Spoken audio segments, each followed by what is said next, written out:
So, you were from the Bronx originally, right? Yes, how you know that?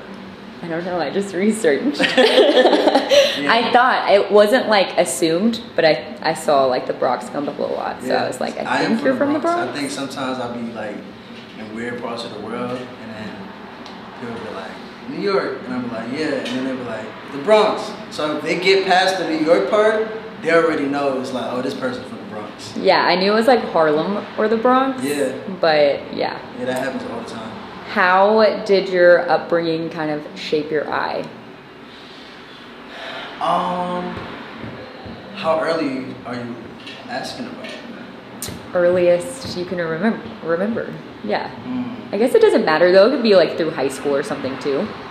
Like whatever's like most memorable in your mind. Well, I would say that like the first time I've seen somebody like put something artistic together was in my living room, right? So my mom, she was like super into like interior decor, and she would be in competition with her friends, right?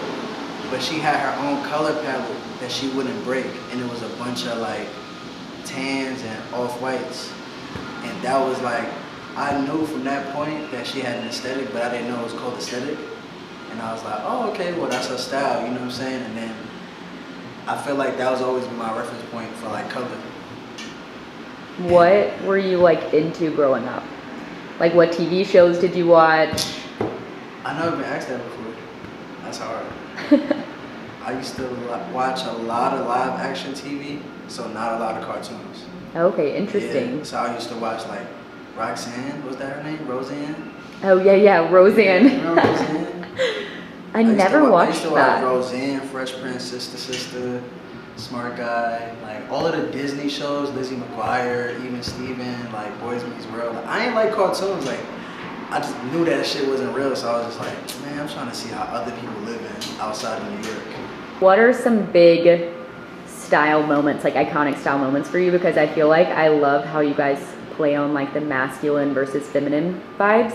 And it's very like Dennis Rodman to me. Yes. Like, was he a big influence to you, or like? Not really. Yeah, or like who like that? Like, where did like the play on masculine and feminine vibes come from for you? So I'm 5'5", right? Mm-hmm. And like that's super small for like what menswear like clothing companies design for. So I had to wear women's clothes unless I would have to spend more money to tailor my clothes because it would be too big, like off the rack. Yeah. So like naturally, like when I go to a thrift store, I would go to the women's section and find something that fits me like perfectly. And I was like, I think the first time I probably did it, like I was trying to hide it at first, like these ain't women's pants, what you talking about? Like I know the zipper is super small and my pockets ain't deep, but these ain't women's pants, like what? And then I was like, you know what, yeah.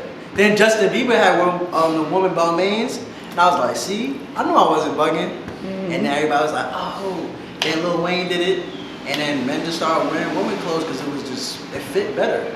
Yeah, like how was that received by like the community that you grew up in though? Like were you always into that? Like you're saying, like did you embrace wearing women's clothes like at an earlier age where you could have been judged? This is maybe like, this is like when like skinny jeans was going on. You know, okay, like cool. before that it was like cool to wear the biggest clothes possible, but then once like skinny jeans happened, it was just like, well, where do we buy this at? It was only a few spots, like it would be like, and it would be only a few styles. Yeah. So I remember, was it like 5'11s was skinny? 5'1s. No, it's 5'11s. The super skinnies from Urban. Oh, that's right. Yeah. So like it'll only be like a Levi's 5'11 or like a Subi. Like they were the only like people like in the. This is like before 2010. Yeah. Like they would be the only people where you could get skinny jeans from without having to do it yourself for a man. And I feel like it was just not really something that you would speak about, but now it's like, I see a lot of people like use the expression genderless brands and things like that, and like, even if it had existed before, it wasn't in conversation. I think the conversation that you're asking me about didn't exist. No, you're right. I feel like Dennis Rodman like didn't get a lot of credit for like what he did back then. Like today I feel like Young Thug is like, and I know you guys have like collabed with him, but like I feel like he's like a big like paved the way for like women's clothes and like the rap game and stuff like that. And I like think that's why he loves our clothes. Yeah. I think he was like, yeah, you know what? I forgot Young Thug was wearing women's clothes. Yeah. I forgot that happened. Free Young Thug, man. I know. I so bro. Sad. I hope he gets out soon. That's crazy. Did you like gravitate towards like art classes growing up, or were you like always into cameras since you like are into film? Yeah. So look, two things. My first art class, Mr. Gibney, I came home, I told my mom, I said, yo, I want to be an artist. She said, you don't get paid till you die, so you can't do that. And I was like, damn, fuck it. Damn it. I ain't gonna be an artist then. She said no. I love that. And now she loves what I do, so. How did you first start to break into the creative spaces that you are currently in? And like, what is like a really big lesson that you've learned from being around some of like the creative greats? I would say when I seen like my close friends doing it before me, I kind of know how to pick like the better role model out of the group of friends. You know what I'm saying? So like, I grew up like in the ASAP era. You know, like I was affiliated with them, and once I seen Rocky do it, I was like, that's my friend. Like he on TV. I'm in college, people talking about him. I'm like, yo, they're like, this is, it felt like actually like real, you know, like before it was just like a fantasy, like, you know. I don't have nobody of like influence in my family. I'm just from the Bronx. I'm a regular person, you know what I'm saying? And then it was like, well, regular people get praised for what they do, you know what I'm saying? And that was the first person I was like, noted. Yeah. You can actually like just do what you want to do. Yeah. A big ethos for you seems to be like spreading love and like giving back to your community. Like, why are those so special to you?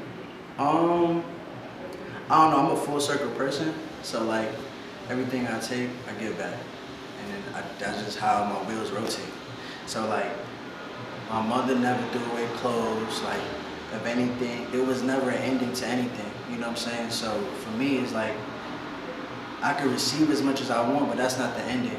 The ending, there is no ending, you know, it just continues. Yeah, and like the more they say, like the more you give, like the more that you receive. Yeah, but to be honest with you, like I think that's not a good way to look at it. I think for me, like it's more so like, I know how much I need versus how much I want. And once I got what I need, I cut down on what I want and give somebody else what they need. Because if I just take what I need and I want, I can't sleep at night. Yeah. It's kind of weird. I feel that. You're right. You shouldn't be like thinking about receiving. No, I just know like what from I need. giving. I don't like need you're a lot saying, to live. Like if like today, this is it. Like if this was it, this is how much God gave me. This is all I need. Yeah. So you're just very grateful. That's good. Okay, so last question, and I'm asking everyone this question. Do you have like a hole in the wall spot that you eat at? I got a bunch. That is like your favorite. I got a new one. Okay. I got a new one and give us the sauce. And I got one for every city. Okay. Right. Well, just New York, I guess. Let's do New York and LA. Okay. Or what about Atlanta too?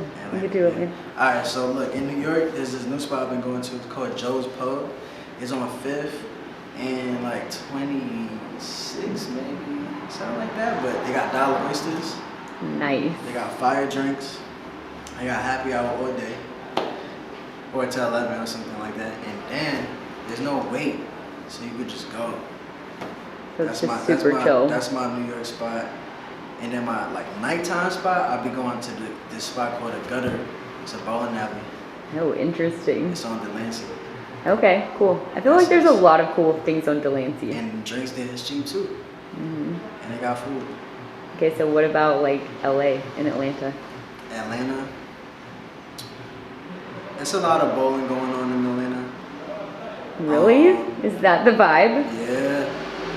Like a lot of bowling. Mm-hmm. As far as food, there's a place called Hattie B's. Every time like somebody come to Atlanta and they be like, where do I go? Where do I eat? I'll be like, this the first place. Go to Hattie B's. I think I've heard of that. Hattie B. Is it like soul cooking? It's Nashville chicken. Oh, okay, And yeah, you yeah, got yeah. No, you're spicy right. mac. Yeah. You're from the South, so you know. I know, yeah. And then LA is a spot called Dino's. Okay. I don't know how I found the spot. I was living in LA probably like for a month or two, maybe like 8 years ago. And I think I walked past it one day, and I just put everybody. I put Fame on. That nigga Fame was eating that shit. Have you ever took you with Yeah, that? of course. So I put my friend Fame on.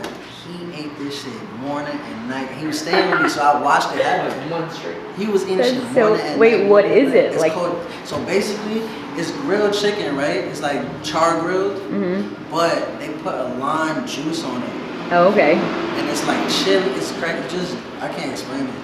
So is it like Caribbean No, style or like? no, it's Mexicans. Okay, yeah. It's like Okay, cool. LA Mexicans and it's char grilled, and it's like $10. That sounds so good. Yeah. Well, thank you for your time. Thanks for having me.